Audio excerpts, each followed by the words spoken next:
I don't think there's any such thing as a casual sexual relationship. I don't believe that. I've never seen any evidence that that's the case. I think that there are people rationalize that constantly because they want to believe, that short-term hedonistic gratification is ethically acceptable. And I don't think it is.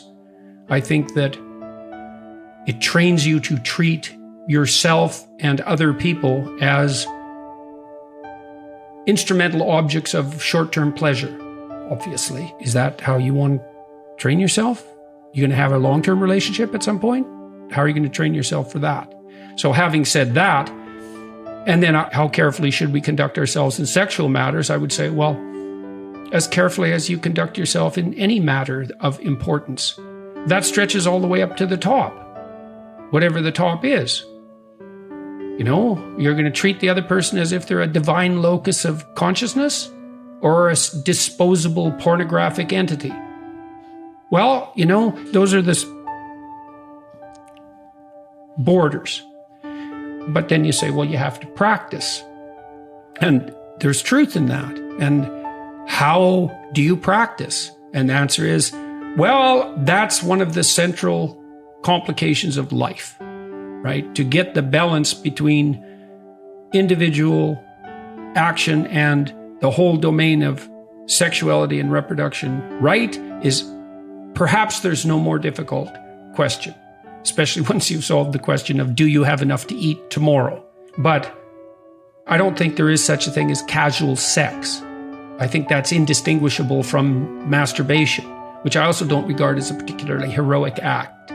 And I think people have that sense, and I don't think that that's culturally instantiated, because in some sense we've done everything we can to eradicate every last vestige of sexual shame, which I think in the final analysis is impossible, because there are all sorts of reasons for the persistence of sexual shame that have nothing to do with cultural context. And still, you know, it's a furtive and underground activity. And the reason for that is because it's suboptimal for all sorts of reasons. Well, how much motivation does a young man need to overcome his fear of rejection and establish a relationship with a woman? And the answer to that is, we don't know, but sexual deprivation could easily be part of it. Because to do something difficult, you need a lot of motivation. You need frustration working for you. You need fear working for you. You need lust working for you. You need loneliness working for you. To bind a man and woman together, especially if they're going to produce children, this is a very, very difficult thing to do successfully. And so anything that interferes with that is to be viewed with extreme skepticism. And that's undoubtedly part of the reason that shame around hedonistic sexual activities remains a constant, despite our best attempts to eradicate it. Here's an interesting thing I used to tell my clients is, don't do anything with anyone sexually that you wouldn't talk to them about.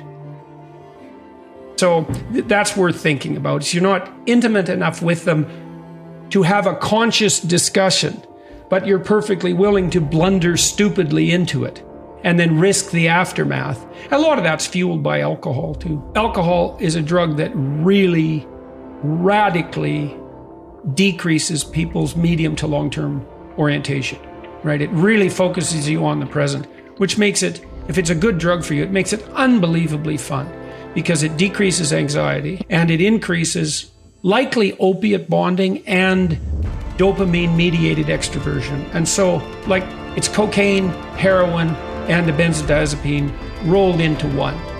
And so it makes you not care. And for pure hedonism, there's nothing better than not caring. And so, but I don't believe that there is moral casual sex, because I don't think sex is casual. I don't think anything about it is casual.